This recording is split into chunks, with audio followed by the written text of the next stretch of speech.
All right. Well, welcome to the ARC Entrepreneur Podcast. I am Daniel, and I'm here with Derek as usual. And we are moving quite along and getting these episodes out. So we're really excited of what we've already heard and what's coming down the pipeline for everybody. Derek, how you doing today? Terrible in yourself. Terrible. Fantastic. Nothing like it. I feel like, for those of you who don't know, we're in Florida, and we had beautiful weather, 2 days ago? Yeah. Like shorts and tank tops. And I mean, I went shirtless most of the day, which may have hurt me, or my relationship with other people for sure. No, but, and I think last night it was 34? Yeah, it was crazy cold. It was cold this morning. Crazy. Yeah. Yeah. It was cold this morning. I went out a little bit when I dropped the kids off. It was freezing this morning. So my dog's been at my back door all day, wondering why he can't come inside. So, but I built him a beautiful house out there. He's fine. He's like, you can stay here. Yeah. You come out here and enjoy it for a minute, see if you like it. Problem is, we raised him for like the first 8 or 9 months inside. And then when he hit about 80 pounds, we said, outside. Now he's 95 pounds. He's got to stay outside. So otherwise my children are going to start riding him to school in the morning. He's big enough to do that. But anyway, well, we've been really excited of what we've been hearing, and we've been hearing a lot of from a lot of people. In fact, I got my hair cut yesterday, and the lady that cuts my hair said, "I absolutely love you guys' podcast." And I didn't even know she listened to our podcast. I've never even told her about the podcast. She just saw it on our social media. She likes it because it's like real people talking about real business. And we've got some great stuff that's coming out here. We're expanding our website as well. We've had a huge uptick on views on our website, and we haven't really built a whole lot into it yet. We're just getting going. But we're getting a lot of people viewing our website, and we've hit engaging in our social media. So thank you if you're doing that. Big thing that helps us too, if you see us on Facebook, like us, follow us, YouTube, make sure you subscribe. That really helps get the word out there. Share us on social media platforms. We're on Spotify as well. Make sure you're just sharing it with everybody you know. It really helps out. The whole purpose of what we're doing is to reach the everyday entrepreneur and the one-day entrepreneur. And so that's who we want to talk to. They're out there. They're everywhere. So this is something that's very unique. We have a lot of podcasts. I listen to a lot of business podcasts. I know you probably do too, Derek. Yeah. And they're all, hey, here's what's happening in industry today. We'd like to talk about that stuff too. Or, hey, here's 10 steps to do this, or the number one thing. And we're going to do it. We have a lot of articles that will be coming out on our website. And we'll talk about those kind of industry things and all the things that you're interested in, or what your industry is that you're currently in. We're going to talk about those different kinds of things. But the big part of what this podcast is hearing from real people that actually did the work and did it, right? Started it out, took that leap of faith, took that risk, and went all in, right? To see how it is. We want to hear I think the human story oftentimes gets left out by my course. Yeah. You know, and you could be a millionaire in 2 days, right? Right. So that's what we want to hear. And that's what we're getting. So Derek, Derek is going to, we talked about this last time, still haven't quite gotten that out yet. Unfortunately, I have to do a lot of the editing myself, and I'm still learning a lot of the stuff to do. So it's a little longer to get that kind of stuff, but we have an on location coming that we want to do in a lot of businesses. We're actually, Siji, we would love to do it at your shop as well. But we actually go to people's businesses. We walk around, let them describe what their business is and a little bit more in depth of what their journey looks like. So get some real things on it. You know, it's kind of like we hear a lot from guys like Grant Cardone and Tim Ferriss and all those kind of guys. You never see their office, right? Yeah. Never see where they work and what they do, how it really looks, you know. So I'll do a lot of that kind of stuff. So we're excited to see that and more opportunities for you to view things in short amount of times that can really be impactful for you and kind of open your eyes to the world of business and small business especially. So today we have with us, I'm just going to say Siji. That works. Which is what everybody calls Siji. Siji Amole. Amole. Is that right? Yes. Amole. Amole, yes. Amole. Is it? Yes. Oh, it's only been, 2 That's years? fine. I think Some I've always friend been you too are. afraid to ask. I know. Well, I get by with just saying CG, I think. Yeah, But that Siji Amole, he is the owner of Mole 3D printing. I think that's why it messes me up, because your business is Mole, or is it Mole? It's Mole. It's pronounced as Mole, Oh, just easier for everyone to say. so Think of that's Amole. So, a Mole. I think we got to put Dan on the spot and have him yeah. try your thing. I feel like as a newer podcaster, that's a question I should have asked you before we started recording. Just I'm going to put that on my list of pre-podcast briefing things That's to do, fine. right? Yeah. Well, anyway, welcome. You are. I'll let you tell everybody a little bit about your background. So, if you can, just tell us, a little bit about your personal journey over the last, couple of, decades, probably. What brought Okay. you into the business world? Where did you go to school? Where are you from? Tell us a little bit about, your family, because this is Okay. a personal story. So whatever you're comfortable telling us, but give us a little background of who you are, Siji. Okay. Well, hi. My name is Siji Amole. I am a mechanical engineer, and I run and own Mole 3D printing. As you can tell from my name, I'm not particularly native to America. I'm originally from Nigeria, and in fact, mechanical engineering wasn't my initial degree. I was studying architecture there, and certain things happened. I came over to America. They did have an architectural degree where I went to college, which was Pensacola Christian College here in Pensacola, Florida. Graduated, went back for my master's in business, my MBA. Met my wife, Sarah Amole, during that time. And I have 2 kids now. My first job was designing layouts for hotels and restaurants, $10 an hour, and I really liked it back then. This was in the early 2000s. It was a fun job, learned a lot. And You're an engineer, and it was $10 an hour? $10 an hour. This is before I went back for my MBA, that 1 year in between. Oh, I guess. So, I got yeah, you. Okay. yeah. So, yeah, back then it was, yeah. And, starting out, as you guys can attest, especially after college or when you've learned your trade, it's very hard to get your foot in the door. So you take what you can get, and, it was close enough to what I wanted to do in life. So I took the job, and then I went back for my MBA, got married, and the rest is history. My first major job was at Avalex Technologies up in Gulf Breeze. It's an aerospace company. They got bought out about 2 years ago, and they're now owned by Mercury Systems. So we used to design smart displays, cameras, radio boxes. It started out mostly with law enforcement, and it went up to military, Air Force, Navy, and got to meet a few of those guys, and a lot of respect for our armed forces here. The American Air Force, Navy, military, they are something else. So salute to them. And learned a lot there. Learned a lot, and was able to progress. Left the company after about 8.5 years and went to Crane Aerospace in Fort Walton. Great company. If Chick-fil-A decides to go into aerospace, that's what at least that branch was. They were very good, great people there. But the drive was Chick-fil-A of aerospace. the Chick-fil-A of aerospace, yes. But the drive was the drive was it was like an hour and a half to 2 hours drive there, and it was pretty. The first year, you're all gung ho.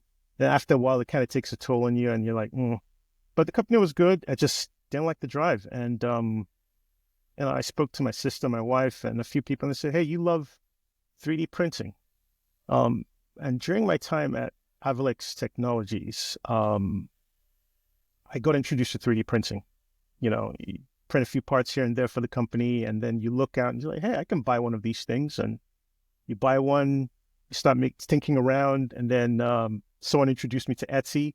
So I started printing stuff and selling them. And, it's like a side hobby. And it got to a point where, probably affected my marriage. I would come home and then just go into my office and start designing and printing, like straight. I kiss my wife and then just going. And I think it was at that point I realized that I own that, I know it's an Etsy shop. It's not much, but you get that thing in your head like, hey, I got my job. my main job, and you're doing these things on, you're going to work every day, you're doing everything, but you're working for someone. You're dependent on that person.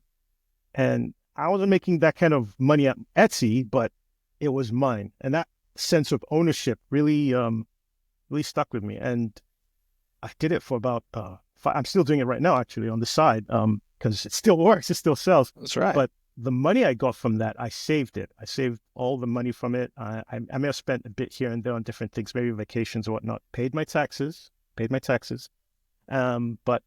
I saved money for it. I didn't know what I was going to do with it. And going back to the crane period, I prayed about it with my wife about, starting a business. One of us could do it. We got to a point where I don't like owing people money. I really don't. I mean, mortgage, car, everything. If I can pay that thing off quick, I pay. So we didn't have any debts. You have some other businesses going on, but other than that, there's no debt. So we paid everything off, and one of us could go into business. And she's got great healthcare coverage. So she's a nurse. So it just made sense that, hey, and I have that drive, to want to do something. So we spoke about it, we prayed about it. I decided to quit my job and start this full time. And we came up with the name Mole 3D Printing.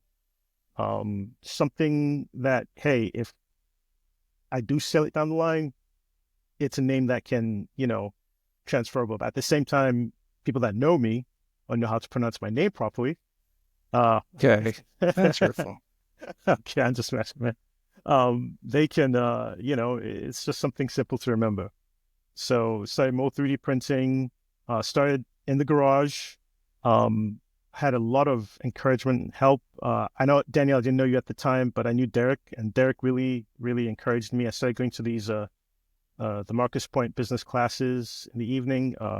Corey Rodemaker had been telling me for years to, start, something. And Stephanie Justice from church, she also helped me out starting out, getting the word out there about my business. And a number of people, the church, Pastor Godfrey, they all, did something, encouraged me to start. And it went on. And I met Jeff through Matt Graff, and he told me he had a spot, and he was very gracious and good, and he recognized from one business owner to other starting out. So he helped me out in the beginning, and it's just grown. And the money I had saved from my Etsy business for all those years that I barely touched is what paid and started for most of these things. I didn't have to take a loan or borrow money or anything like that. It just, I think God knew he was able to direct, me and the wife, and we saved up early for it. Yeah, CJ, that's what I really love that part, and I think that's very critical. A lot of people don't understand is that sometimes when you get in business, you don't have to jump out and spend thousands and thousands and thousands of dollars to get your business running. Right? You did it in your garage. You did it while you're working at your full-time business. You start a side hustle, and that side hustle turns into your dream, which turns into reality and becomes your full-time job, and it just pays for itself little by little. It doesn't take and Dan and I talked about this in previous podcasts and previous conversations. Sometimes it's just do a little thing at a time. And number two, what I love you talked about is having that partner with you. Your wife is your partner. The fact that she's right there beside you, man, that's cannot count that out at all. Oh yeah, Certainly. She's. But a partner is probably the most important part, whether it be in life or in business or both. Especially if you work with your wife, Derek. Yeah. I mean, it's right. critical to have the right partner. That's that. Yeah. What's the old saying? I'd rather have a bad business plan and a good partner than a good business plan and a bad partner. 100%. They make all the difference. Well, that's awesome. And those of you who don't know, Jeff is somebody we want on the podcast, but absolutely hates being on camera and recording. And he's refused so far. But Jeff had a tell us a little bit about, so Jeff owns the building you're in. That's what Yep. you meant when you said you had a spot open for him. Yeah. But tell us about, I mean, the networking. You mentioned so many different people that impacted you so quickly. At what point was it where you met enough people or enough people said something that you said, I'm going to leave a steady paying job to go into a building, my own Yeah. shop, and start 3D printing and hoping I make money? Okay. Right. So Where was that? What was that decision like? I mean, was it something that was a conversation that pushed you over the edge, or did it just accumulate? Or yeah, did it your wife was say, if you don't stop doing this during the evening, no, it was a we're gonna have number of trouble? things. You're asking me for either specifics or to list the number of things that led up to that point. I think the greatest thing for this is, I don't know if it's a guy thing or it's just owning your own thing. I think deep down, every man wants his own, trying to be big-headed, kingdom. You want to build something that you can call your own, and you can look back and possibly leave to your children something that works and generates income. And, deep down, each of us has that, I'm satisfied. And everything I do right now is for the family. Think about Christmas. They probably asked you a million times, what do you want? And there's a good chance that you can get it yourself. But this business that you're running is something that is just from within. And I didn't get the spot right after I quit. It was probably like 2 or 3 months after that, that I met Jeff, and I was still running from my garage. I was meeting people in the food court. That's what I was doing at the mall. That's there's how a I meet marketing people. strategy I haven't thought of yet. I wasn't comfortable bringing people to my garage or anything like that, but I'd meet people at the food court. Let's sit down and just go over their projects and stuff like that. And I'd tell them, hey, I'm working on getting a place and things like that. So like you said, Derek, you don't have to have, a ton of money to, either buy or even rent initially, just depending on what kind of business you have. And so I would say my point was after I spoke to my sister. I'd spoken to my wife. She was on board. Spoken to some friends. Started going to the business classes, and my sister just told me, like, hey, you love this stuff. And she just really pumped me up and like, you can do this. You're my brother. You're one of the best men I know on this planet. And if I ever need advice, I'll reach out to you and talk to you. And I just, I went home that day, spoke to my wife again, and I just wrote my letter of resignation. And boss didn't like it. I mean, he was sad to see me go, which is, I guess, a good sign. But it was good. It was good. So I'd say my sister really pushed me at the end of the day. But it was a number of things that accumulated over time that led to it. She's the one that kicked you off the ledge. I got time to fly. Yeah. Well, that's the exciting thing. I mean, that's why we do this. I mean, the whole concept is that all those conversations that lead you to a point, and then you have that one conversation, that one almost divine appointment with somebody, and it goes. Yeah, I remember where I had it. I was in the parking lot clear. at Crane during my lunch break, and I was walking around, and we're talking to her. She's in the UK, so different time zone. So my lunch break is at 12, so it's like 6 or 7 p.m. over there. For dinner break. And and when I put my mind to something and just drive, and you can't slack off. That's the thing. When you run your own business, if you don't work, you don't eat, kind of thing. So that's the way it goes. Somebody was asking me about that the other day about putting time into small business. People are like, well, I want to start a small business so I can, leave early. They see their bosses and stuff at work, they get to make their own schedule, kind of thing. It's not about leaving early. I mean, you do get more flexibility. If you need to go pick up your kids, or catch a ball game with your kids, or do this and do that, yes, you do. That may just mean you have to work 10 o'clock to midnight that night to catch up with it. But work's still got to be done. You're going to work more hours than you've ever worked. How that looks is different. I mean, a lot of people, there's a reason they feel, trapped. If you're sitting in a cubicle for 8 hours, you feel trapped. You can't move. You can't do anything. You are owned. Your time is owned by somebody else. Yeah, I think that's the big thing, And when your time is now yours, that's a huge responsibility too. And I think everybody who starts a business goes, I got to put in more time because I got to make sure all my time is as valuable as humanly possible. Yeah. It takes a lot to do. A funny thing, and you can edit this out if it doesn't, I thought We hit it. what I thought when I was running my own business, I would have like a TV screen and all those Netflix shows that I hadn't been caught up on, I'd have them running in the background. I am 3-4 seasons behind a couple of shows. And yesterday was my birthday. I took it off. I came into work. I told my wife I was going to come to work. Yeah, thank you. I came in for 2 hours, went home, turned on a show that I'm 2 seasons behind, and I fell asleep. I fell asleep. I couldn't even do that. So, it's like your mind is, it's a mentality of this has to succeed. You put God first, but back in your mind, it has to succeed. Otherwise, it's back to the corporate world or worse. So, yeah. There's no going back. There's no going back. No. Yeah. No, it's a real saying when they say once you work for yourself, it's almost impossible to work for anybody ever again. I mean, that's once you're free to go. Exactly. Yeah, sure. I'll have somebody watch every move I make all day long. I'm trying to do that. Yeah, that's right. It's terrible. One thing I've heard this story from you several times. I want people to tell you. I want you to tell people. Because I think you are a major success story when it comes to networking. You were able to meet some great people that helped you along the way.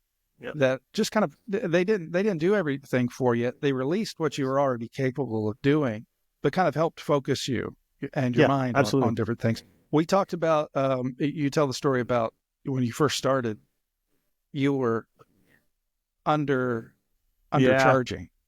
Tell us a little bit about how networking brought you to, and what it did for your business. So, I think I'd been coming to the class for about 2 months, and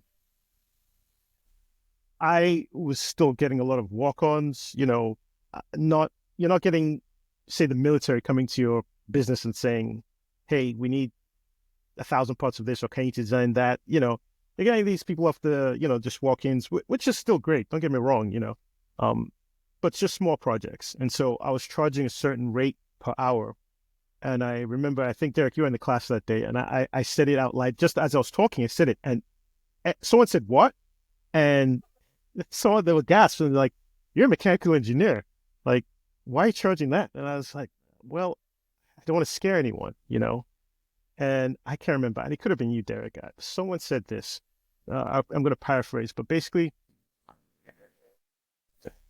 your prices reflect how well people will, how much they'll expect from you. So if you go under, like really cheap, they expect cheap work from you, and from then on they expect cheap work. If you set your prices based on your standard of quality of level quality of work or standard, or what the industry is charging, what people expect, then yes, you'll weed out a few people, but then your quality will be known, and it can go from there. And so I was undercharging, and that was, I'd say, one of the biggest things I took from the class.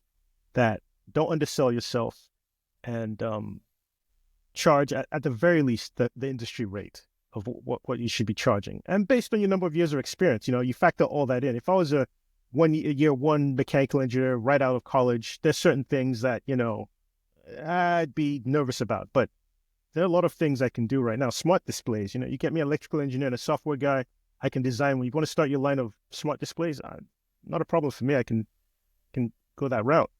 But there's a difference between someone that has 1 year, 14 years, and then just charge accordingly, and you lose some people and you'll get more people. And that's the way it's worked.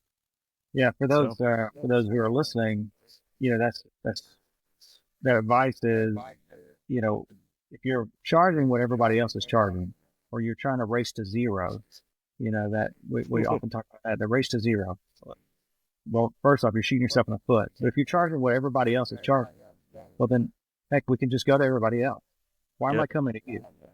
Now, of course, I don't want you to charge me too much. I'm not coming to you because I'm paying too much. But I'm coming to you because I feel confident that the price that I'm paying is quality return.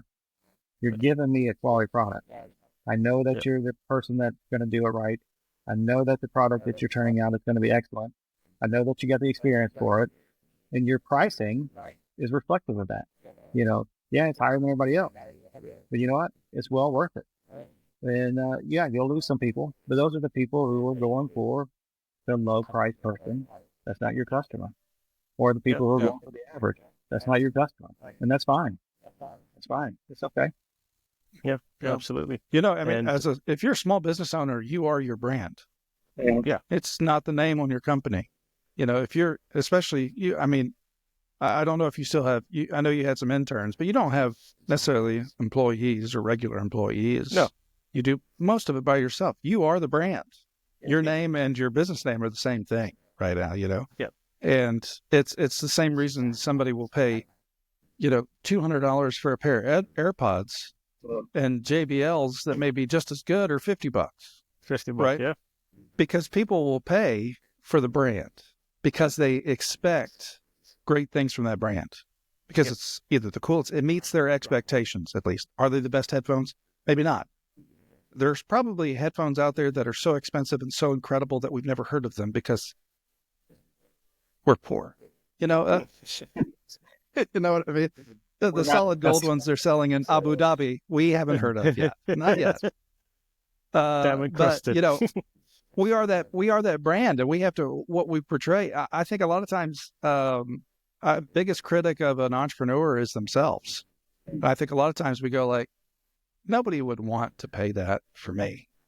Nobody wants that I don't feel right doing that, and we undersell ourselves. And you got to have that. I think people saying that to you, CG, gave you the confidence to go exactly where you are now. Because if you realized that before about your experience and what it was, you would have done it from the beginning. But they helped you kind of understand you're worth a lot more than you're putting out.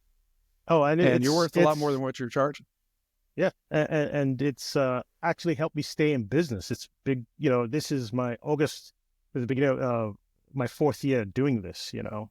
And adjusting my prices and my rates and making myself competitive has helped me, just grow. Otherwise, I probably would have, you charge something and then afterwards the work, you give an estimate and then you realize it's way more than work than you thought it was, and you're already underselling, but you have to finish it because at the end of the day, your word is your bond. That's something my dad told me. If you say you're going to do something, do it. If you can't, don't do it. And if you can't complete it, apologize and refund the person whatever monies have been given, that kind of thing. And luckily that's never happened.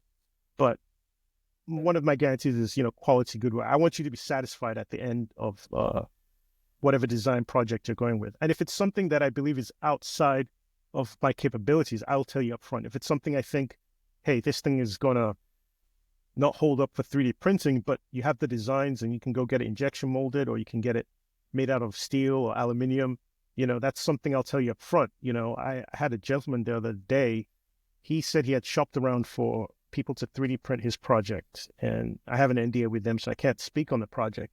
But when he sent me the file, I looked at it, and I don't know if it's a good or bad habit, but I called him. I said, hey, look, that part there, it's going to break.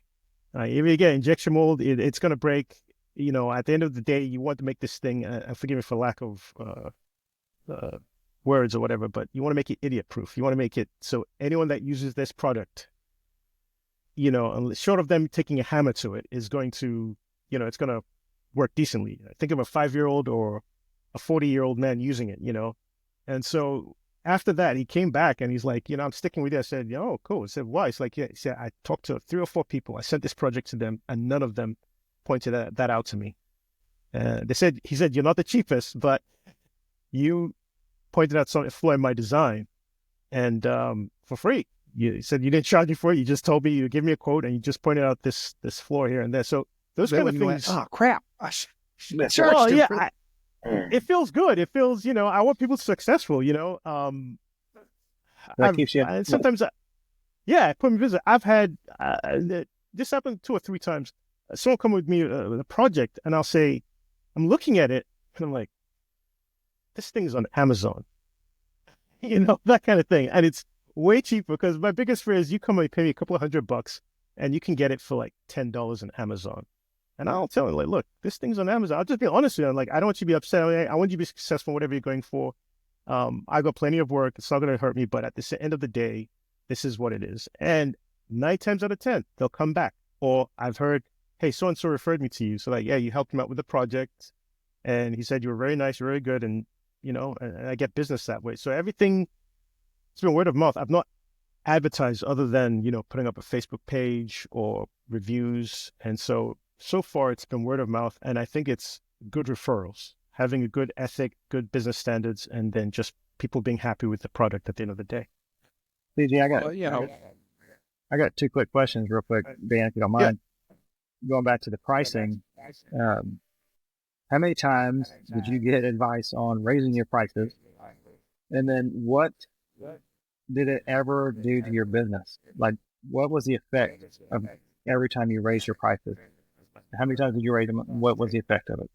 I've raised them since that day, I've raised them about 3 times. So I'd say that's in the past 2 years or so.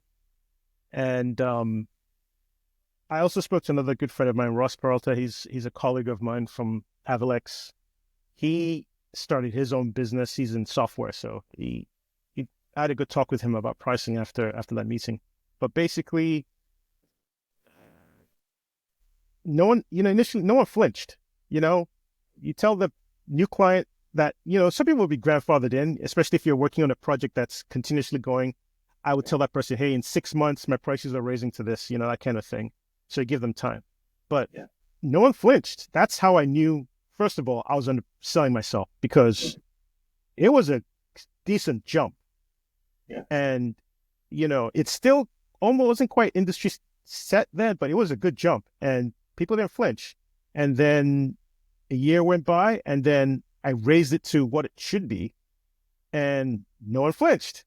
And I was just thinking to myself, what was I thinking back then? Like, done that a year ago. Being so scared that I've raised it to the point where it's more than double my initial, rate. And I think it's part of just starting your own business. You're so used to having a salary and someone telling you this is what you're worth. Once in a while, you look for a new job and you look for, hey, what should I be earning? You negotiate and you get it. But when you're used to getting that paycheck and now you're depending on yourself and you're saying, like, if this thing doesn't work, it's going to be a problem. So I want as many clients as I want. So I'm going to make my prices low. So no one flinched, and like I think you said, it gave people the impression, which is the impression that I'm paying for quality work.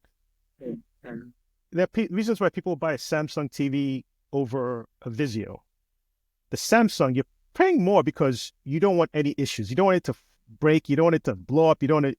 I'm not saying Vizio is bad, but remember when Vizio first came out? Yeah. It was dirt cheap and it was, Black Friday. Everyone had a Vizio. You'd have like a 40-inch Samsung and your neighbor has like a 70-inch Vizio for half the price of your Samsung. But right. For $80. At that time, your Samsung will last till your son is old enough to take it. That's the thing, because you're paying more for quality. And at the end of the day, you don't want to have to worry about, any hiccups.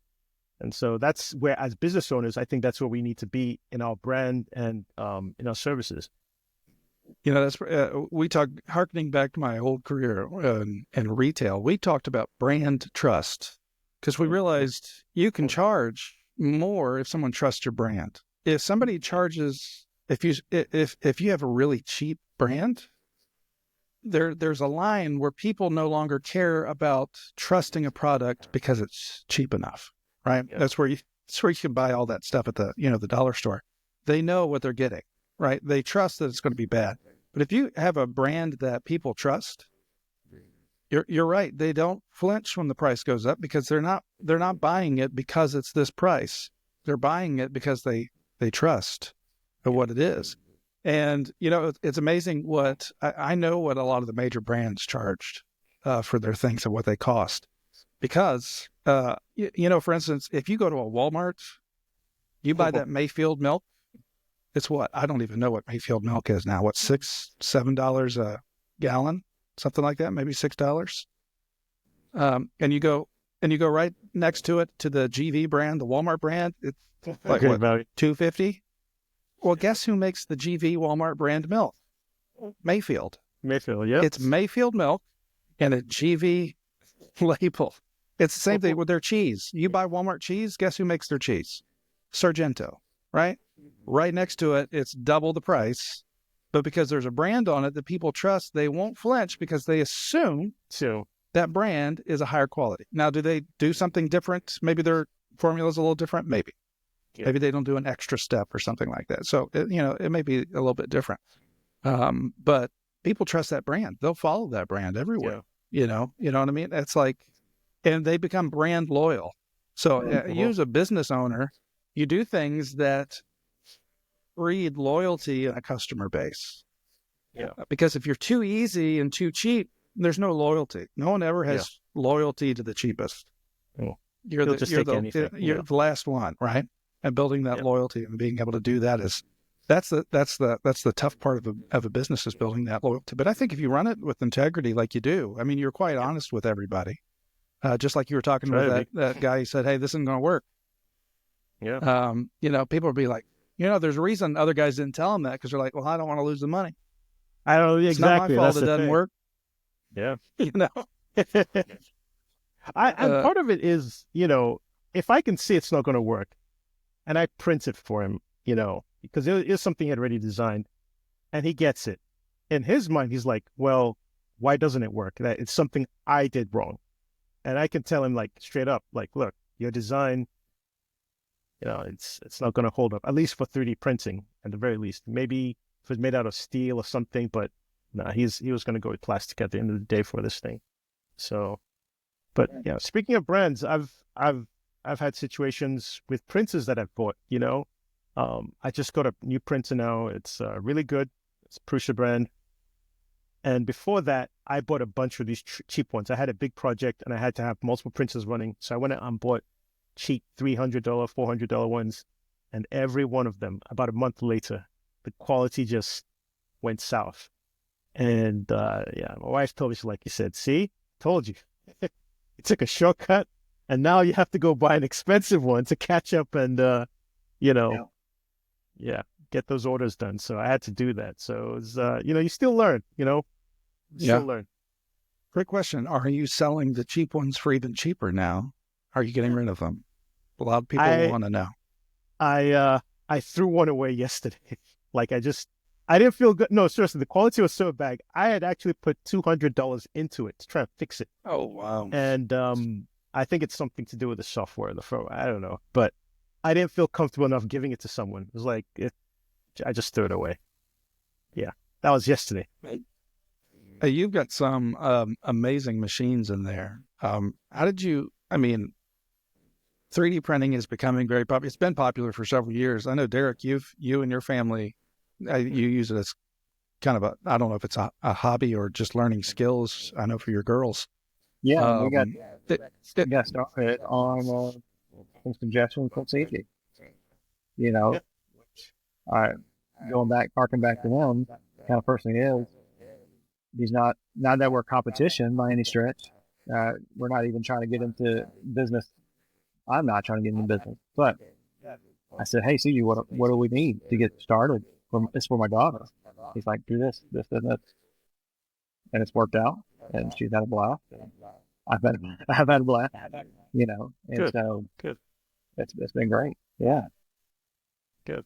A lot of people, but how did you, where do people start when it comes to 3D printing? I know that's a huge overarching question, but because a lot of people will go on, they'll buy the $190 ones that they see on Facebook, and they come back and they run it, or it doesn't work, and they're like, well, 3D printing's a scam, or they just get so frustrated with it, they don't know where to even start or to learn. Where do you recommend people start, even if they just want to start learning about 3D printing as a hobby?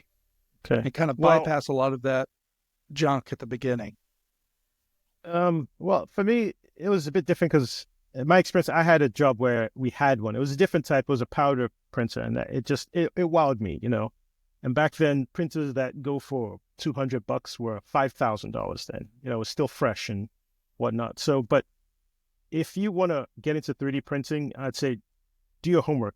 Do a lot of watching YouTube videos, researching the company. It's very important to find a company that has good customer service, because you can buy a good printer, but if they don't respond to you, whatnot, if people are complaining about the customer service, or, it's not going to be good in the long run. Because if anything goes down in my machines, I know how to repair them. But if it's something major, like a new board or something, you want to reach out and get that thing fixed quickly. But generally, companies that have good customer service, and watch the videos, and you as a person know that, is this something I'm going to be interested in after a month? I have bought printers for a few of my clients, it's one or two friends, and they print for about a week and it just sits there. A gentleman I bought 3 printers for, and I still print stuff for him.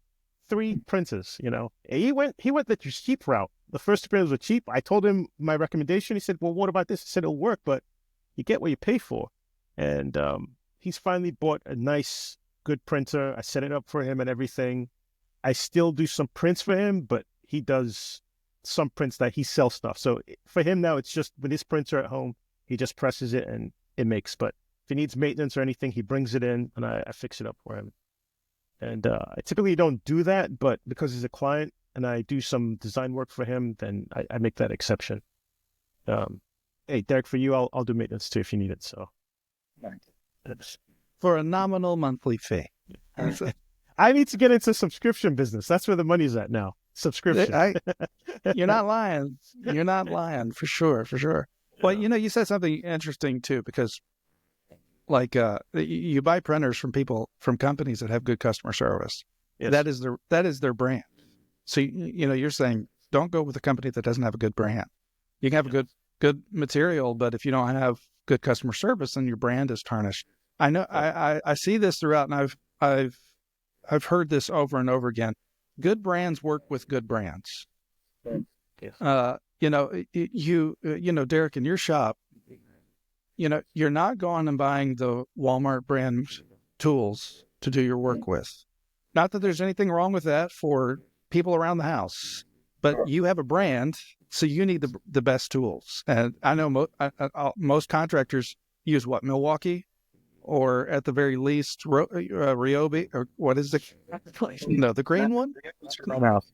Yeah, the wall, Milwaukee, things like that, or then you got some even above that. But yeah, so there's you're something doing above Milwaukee. Okay.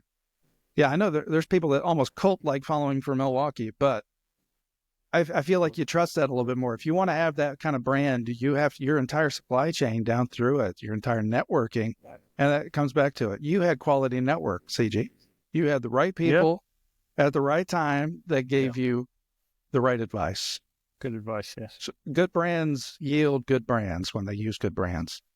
It's all the way down the chain. Being particular about it from the very beginning, I know, especially if you're starting a business, it's so easy to do those shortcuts. Oh, yeah. And you don't see that. Even shortcuts in your pricing, like you said. Think about it. If you had done pricing, maybe this is a sore spot to bring up.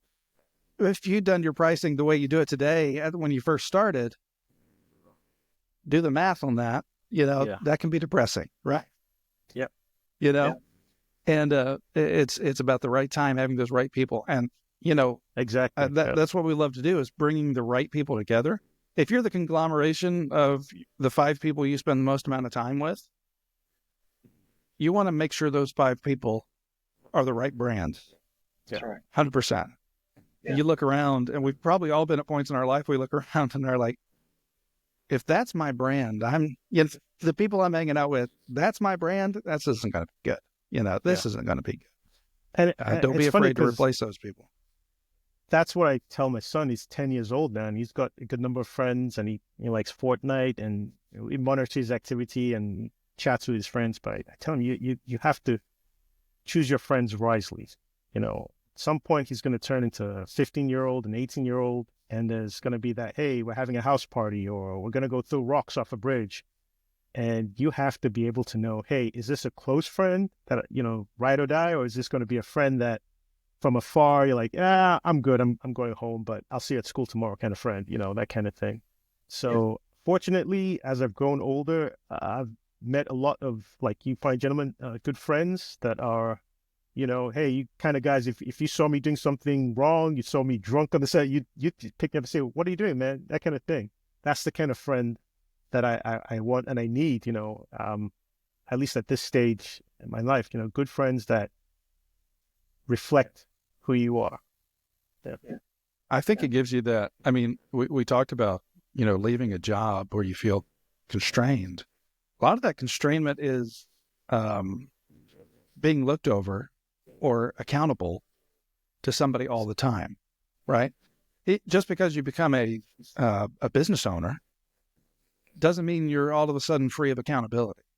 And I think sometimes we feel, you can isolate yourself as a businessman because you're like, I got it. I can do it.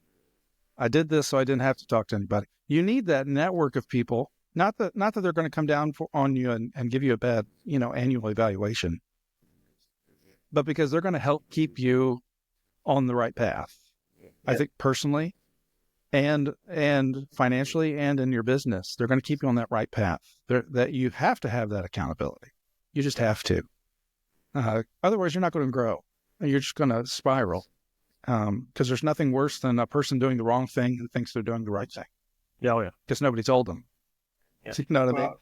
And that's, we all know when you're running a business, successful or not, it's stressful, right? I mean, business, the customers, we love them because they pay us, but the customers at the same time are stressful. You have employees, we love them, but they're stressful. Bills, we love it because that means we're having business, but it's stressful. And sometimes we don't think about that. Those are the things that we don't think about. We talked about it earlier. We think it's just come in, turn the TV on, sit back, and everything's peachy keen because we're a business owner. It's stress. There's a lot of stress so you need a core group of people around you that kind of lift you up as well, not just to give you the tips and the tricks and all that to kind of keep you going, but also to motivate you and lift you up because they're needing it as well. Sometimes me lifting up Siji or Dan is also in turn lifting myself up. That's a vital part of staying successful in business as well. Sure, 100%. I can tell you, it's just having, Derek and I, before we did this, we'd meet every once in a while for a breakfast, just to talk, go over things. And I can tell you what it did for me. Every time we'd go out for breakfast, I felt lifted up. I felt motivated. I'm like, let's go. And you need that in your life. If you isolate, you try to do it yourself. I like being alone. I was single for 20 years. I told people I enjoyed my solitude. I really do. I still do, when I can get it. Yeah, I enjoyed it. But I learned pretty early on, if I isolated too much, man, nothing good was going to happen. Mentally, you'd start feeling everything slow down. You felt that. And I learned very, very early on, I need people. Even though I felt I'm okay by myself, but I needed people. And to give you that, just talking with somebody, like you said, it's not always just business tips and help you doing that kind of thing. Business owners are people. And we need those kind of encouragement. We need those kind of conversations. Sometimes you just need to talk something out. You don't need an answer, right? Sounding board and come off of it at the very end. But I think that's why networking, and the right kind of networking, is so important. And not just the person that you think is going to be the most financially beneficial to your business, but somebody that you think is that is actually beneficial to you as a person, that makes you a stronger business person, that enables you to make the right decisions financially in business. I think it's so vital. And I think, Siji, you're a great example of not only just having the right network, but having the humility and the wisdom to hear it and to take action on the right kind of advice and the right kind of networking and the right kind of accountability that people can give you like that. So, well, man, I'll tell you, I appreciate we want to come and tour we'd like to see your machines. That would be so cool. I think we can to show people that and what all they do, because we can see some of them behind you, your smaller ones, but I know off to off of the big back, ones. you got ones that are like 5 or 6 feet tall back there. Probably 3D printing machines most people have never seen before. Yeah. Well, don't. It's fine. It's for marketing. It's for marketing. All right. Yeah. Well, we're going to do an on location for you. Tell people how they can get in touch with your company and about work. You can reach me at email is info@mole3dprinting.com. That's MOLE, the number 3, D as in David, printing.com. info@mole3dprinting.com. And a phone number is 850-346-3659. And fantastic. Yeah. I've seen his work. He does incredible work, and like he says, if he finds something that's not going to work, or if he's got a way to fix it, he's going to let you know. He's not going to just not hang you out to dry and take your money. So we want to put business towards people like CG because you're someone that runs it with integrity. So that we want people to, and we want people to emulate that too. You go out there and start a business. It doesn't do a lot for the rest of the business and entrepreneurial world. If you go out there and you don't run your business with integrity, you chase the dollar and, throw everybody off on the way up. It doesn't do a lot for business. No, it makes it harder for everyone else.